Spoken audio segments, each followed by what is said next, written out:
September 1944. A German general commands 20,000 trapped soldiers behind Patton's lines in France. Surrounded, outnumbered, and hunted by French resistance, General Botho Henning Ster faces the most agonizing decision of World War II. Surrender means branding himself a traitor to Hitler, risking his family's lives, and trusting an enemy he's been taught to fear. But fighting means certain death. The men under Elster's command are not the fanatical SS divisions that have fought the Allies to a standstill in Normandy. They are not the Panzer Grenadiers who bloodied American forces at Mortain. These are occupation troops, men who have spent the last 4 years guarding coastal defenses, manning checkpoints, and processing paperwork in requisitioned French buildings. They carry rifles, yes, but they lack the heavy weapons, the armor, the cohesive combat training required to punch through Patton's spearheads. For weeks they have been marching east, hoping to find a gap in the American net, but every road leads to the same conclusion. The Americans are already there. Patton's armor has sliced through France with a speed that German intelligence still cannot comprehend, bypassing strong points, ignoring secondary objectives, driving relentlessly toward the German frontier. Elster's force, designated as a corps, but possessing the combat power of a single understrength division, has been left to die. To understand Elster's dilemma, one must understand what Patton has done in the late summer of 1944. After the breakout from Normandy in August, the Third Army has exploded across France like a blade freed from its sheath.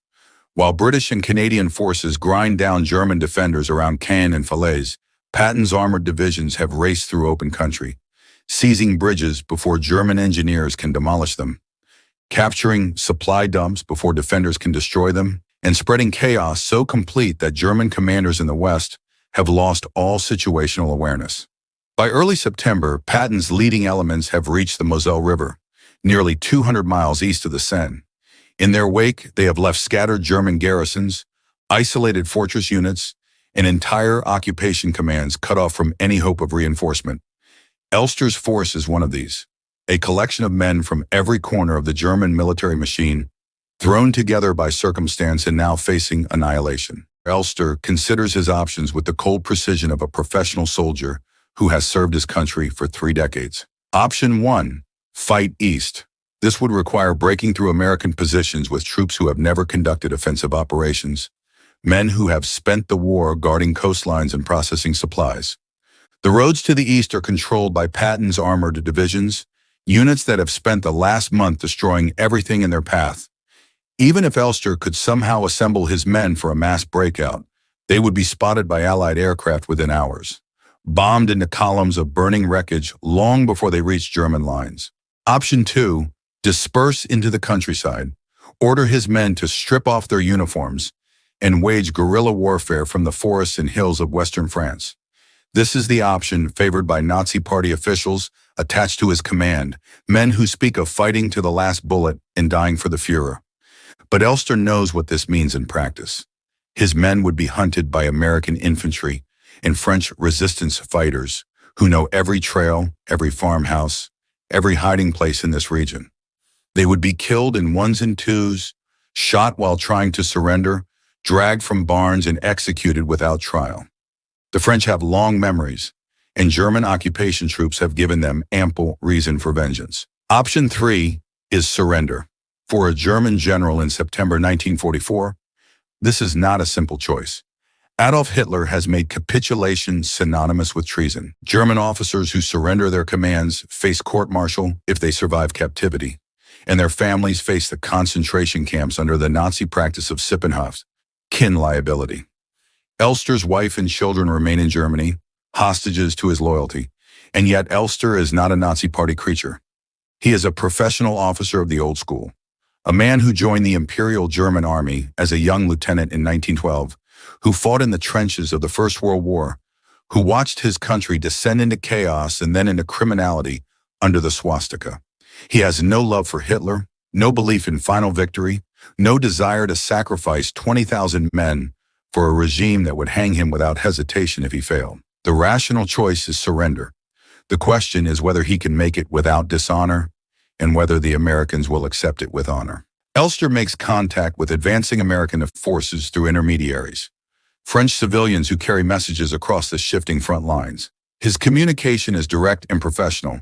He commands approximately 20,000 German soldiers who are prepared to lay down their arms. But he requires assurances. He wants guarantees that his men will be treated according to the Geneva Conventions, that they will not be summarily executed or handed over to French authorities seeking revenge. He wants the surrender to be conducted with military formality, a recognition that these are soldiers who have fought honorably and now choose honorable captivity over pointless death. These are not the demands of a man in seeking special treatment. They are the requests of a commander who understands that his men will follow him into captivity only if they believe the Americans will treat them as human beings.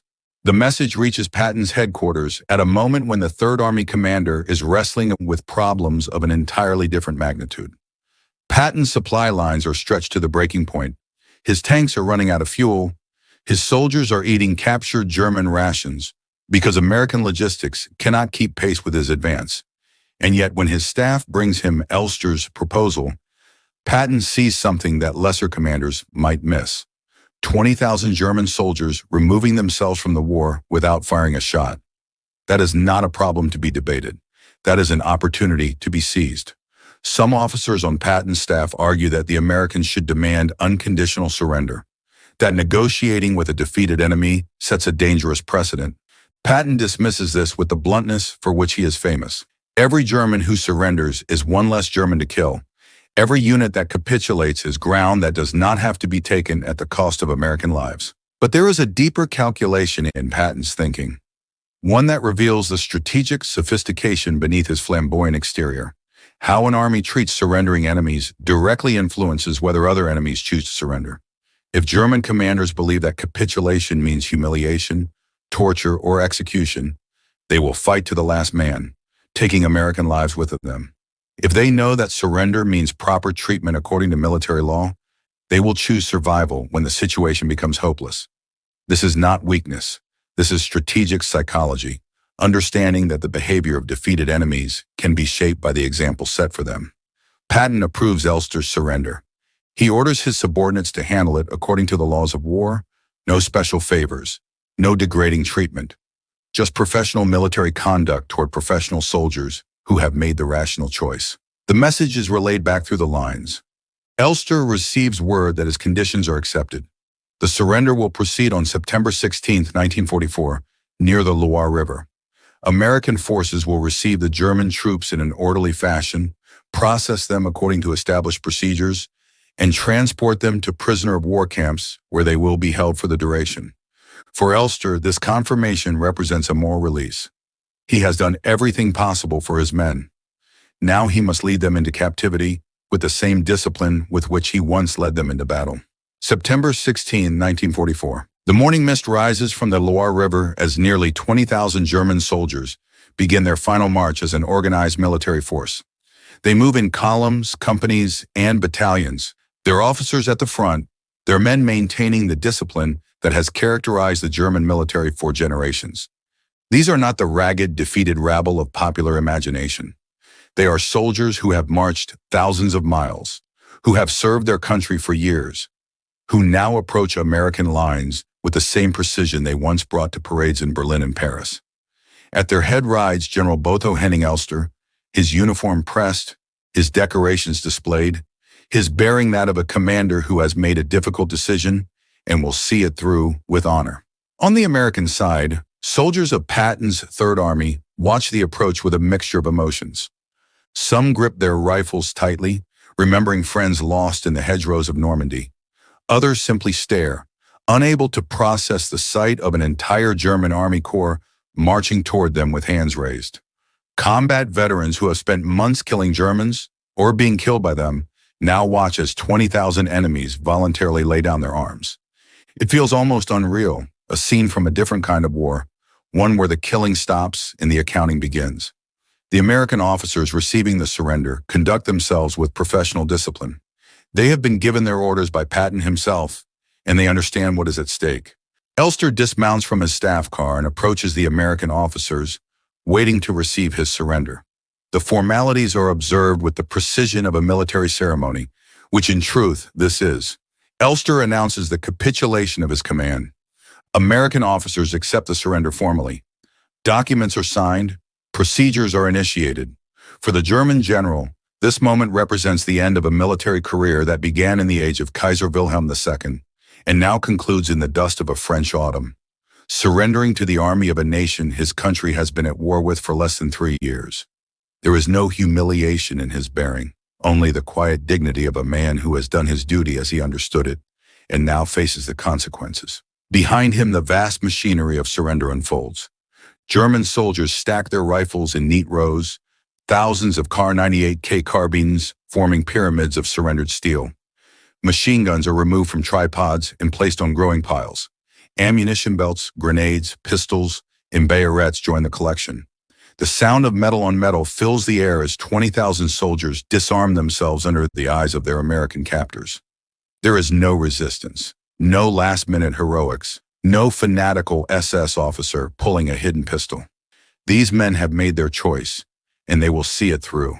American soldiers move among them, collecting weapons, directing prisoners to assembly areas, maintaining the order that prevents panic and violence. The process takes hours, then days. German soldiers who require medical attention receive it from American medics who treat enemy and ally alike under the Red Cross symbol.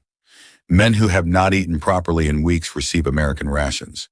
Those who have marched until their boots gave out receive replacements from American supply depots. This is not kindness in the sentimental sense. It is adherence to the laws of war, the Geneva Conventions that govern how professional armies treat prisoners. But for the German soldiers who expected to be shot or handed to the French resistance, the contrast is staggering.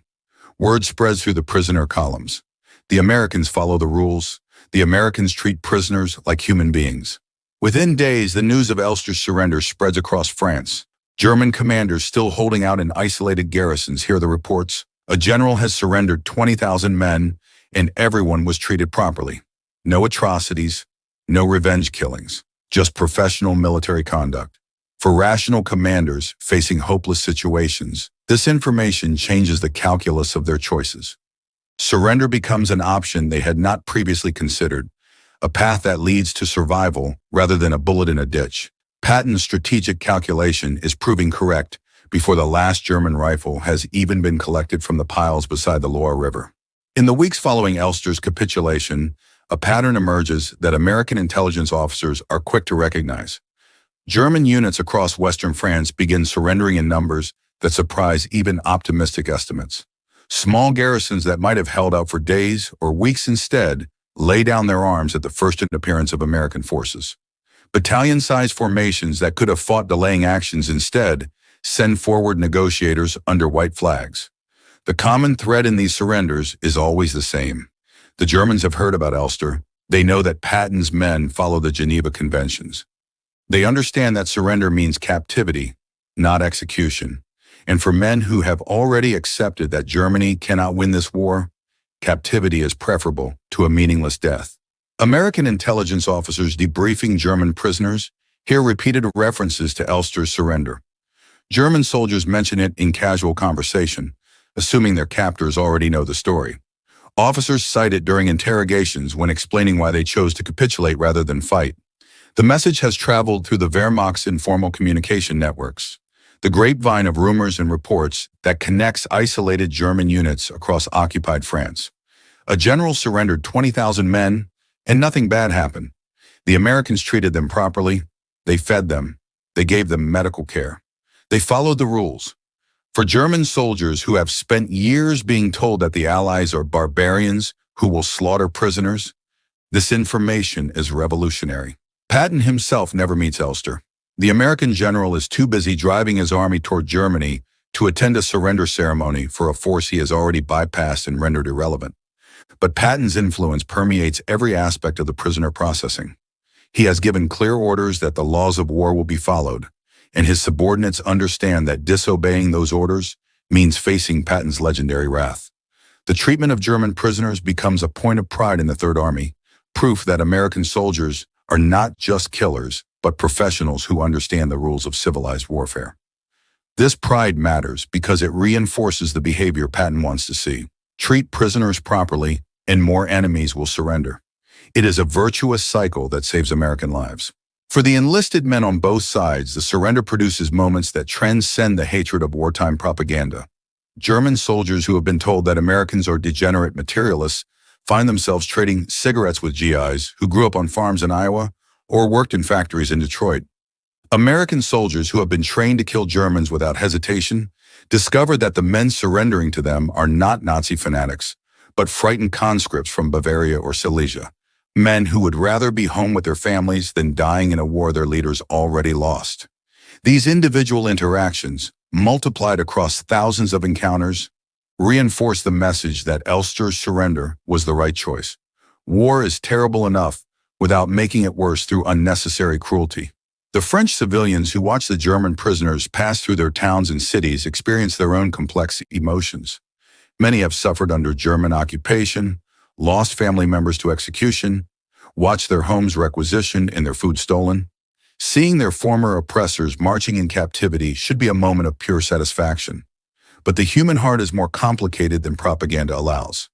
Some French villagers throw stones and shout curses. Others simply watch in silence, recognizing that these defeated men are not the same as the SS units that committed atrocities.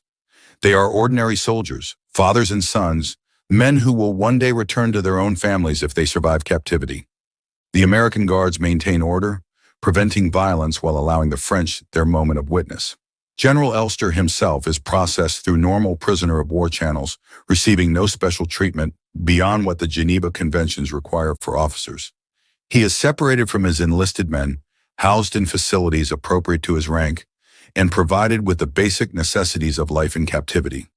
For a man who commanded 20,000 soldiers just days earlier, the transition to prisoner status is jarring, but Elster accepts it with the same professionalism he has shown throughout his career. He cooperates with his American captors when required, maintains his dignity when possible, and waits for the war to end. He does not know what will happen to him when Germany finally surrenders, but he knows that he made the right decision for his men, and that knowledge sustains him through the long months of captivity. The logistical challenge of processing 20,000 prisoners would strain any military organization, but the American Army in 1944 has become expert at managing captured enemy personnel. Temporary camps spring up near the surrender site, enclosed by barbed wire and guarded by military police.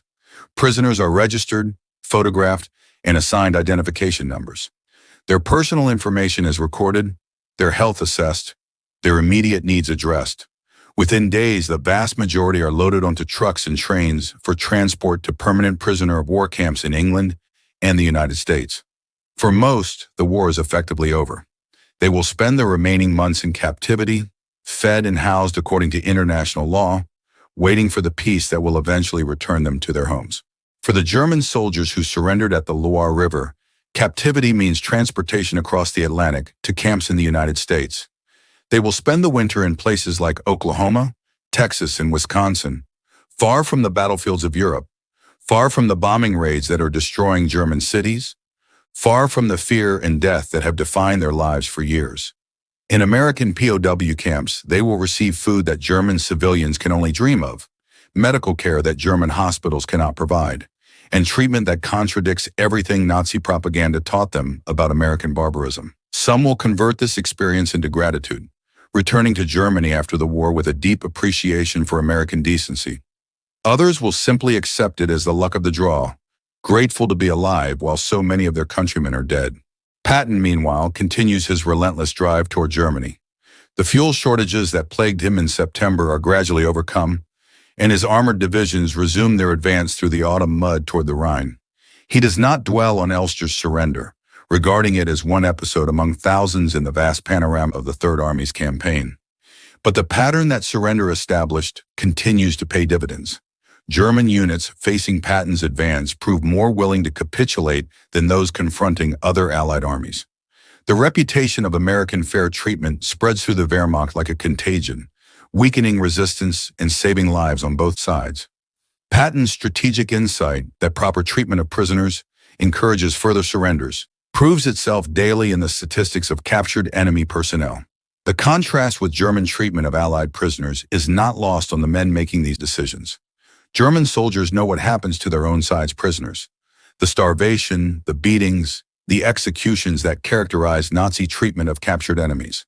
When they encounter Americans who follow the rules, who feed prisoners and treat wounds, and respect human dignity, the contrast reinforces their decision to surrender.